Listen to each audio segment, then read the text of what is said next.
Hello there, I'm Tom Murphy. I wanted to go first because Dean always takes the good stuff, and I want to get ahead of him on it. So, Bob Hansen. He's married to one of my beautiful sisters, Rose. They have two perfect children, Alfred and Tess. Bob has been good at everything he's ever done in his life.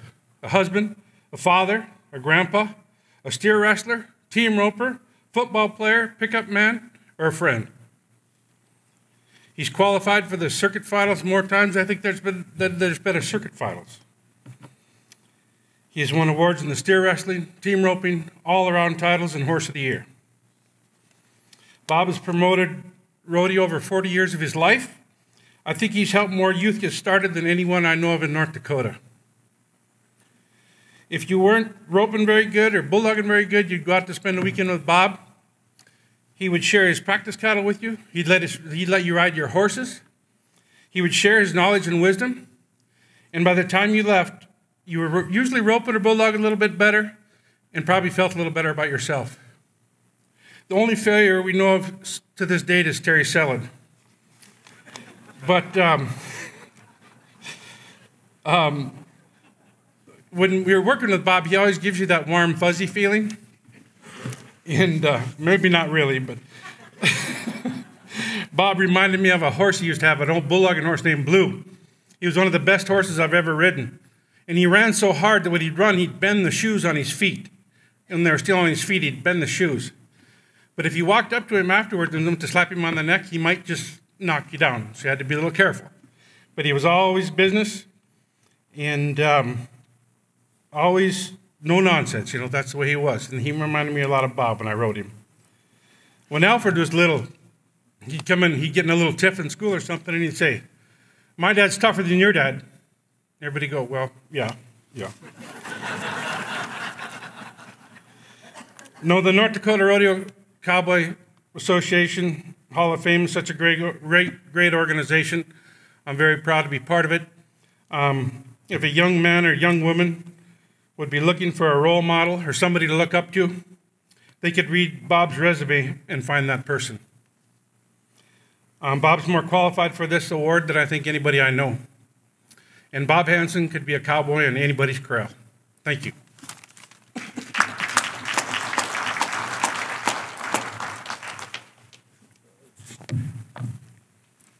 My name's Dean Meyer, speaking on behalf of Bob.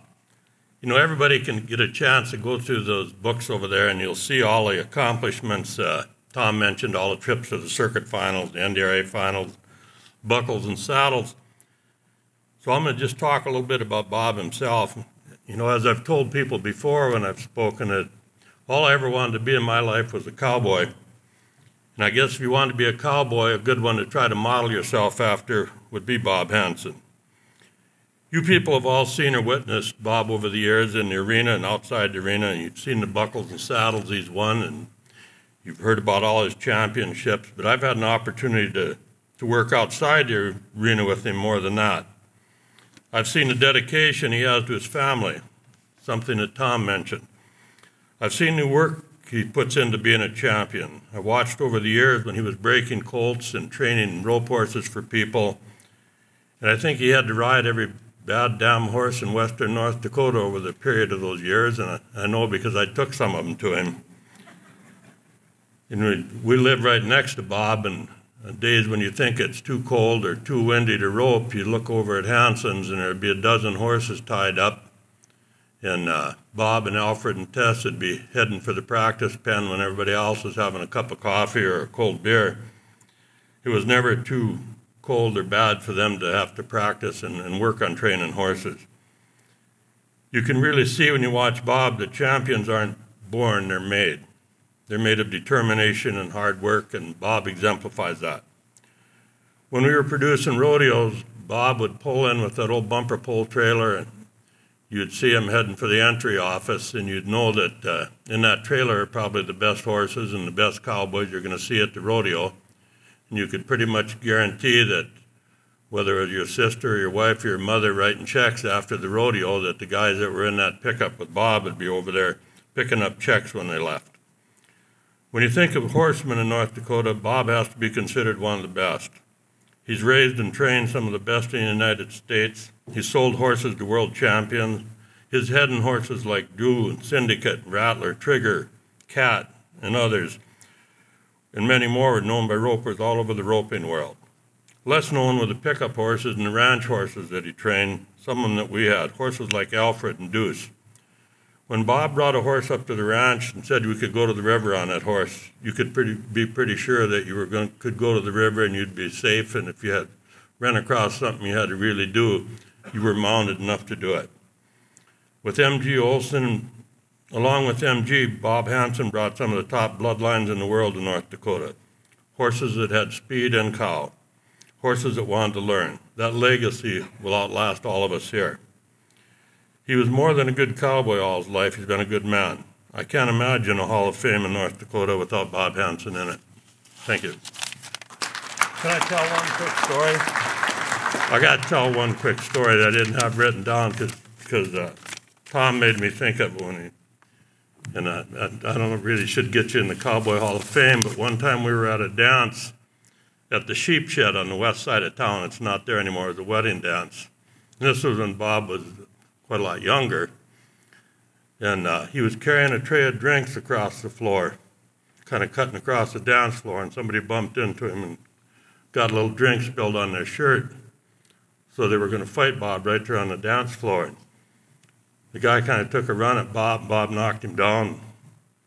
The guy jumped up and went after Bob again, and Bob's holding his tray of drinks, and Bob knocked him down. And these guys were trying to hold him back, hold this other guy back, and one guy said, "Don't go after him again." He said, "He's knocked you down twice and he hasn't spilled a drink." Remember that, Bob?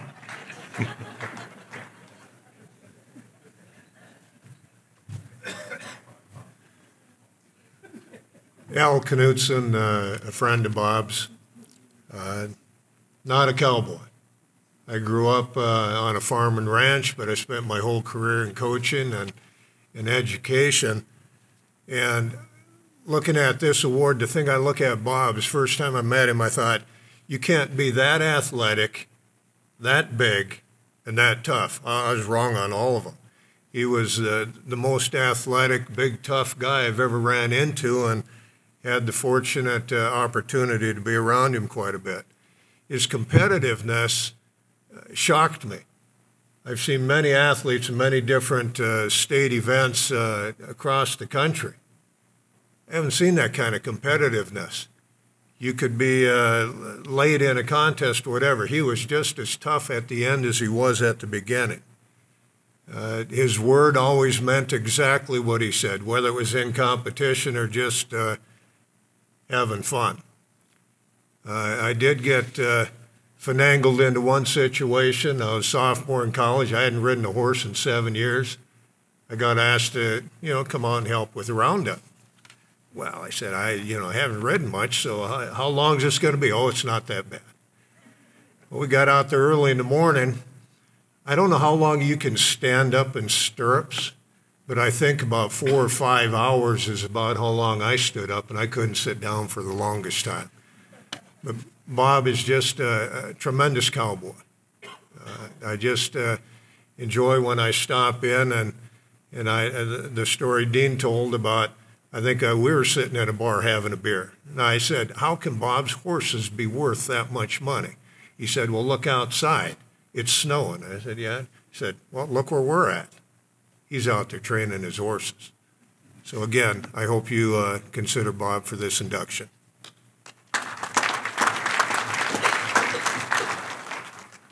My name is Rex Cook. I've known Bob since he was a little boy and pushing calves for his brothers. But he's done some remarkable things in the rodeo arena that I think most people have missed. I remember 2 instances that I consider really outstanding for anybody a pickup man. I saw him at a rodeo in Medora, and it probably is nothing to him, but to me it's impressive as the Dickens. But they're chasing out a saddle bronc, and he was just reaching for the buck rein, and at the time he reached for the buck rein, the horse jumped the fence. Well, now, I'll bet you 99% of cowboy or pickup men just tossed that buck rein away, and the horse might have been to Belfield before they ever got him. Bob just went ahead and dallied, just like he was in the arena. When the horse landed, he was on the outside of the arena. Bob had him dallied, and he was sitting inside of the arena.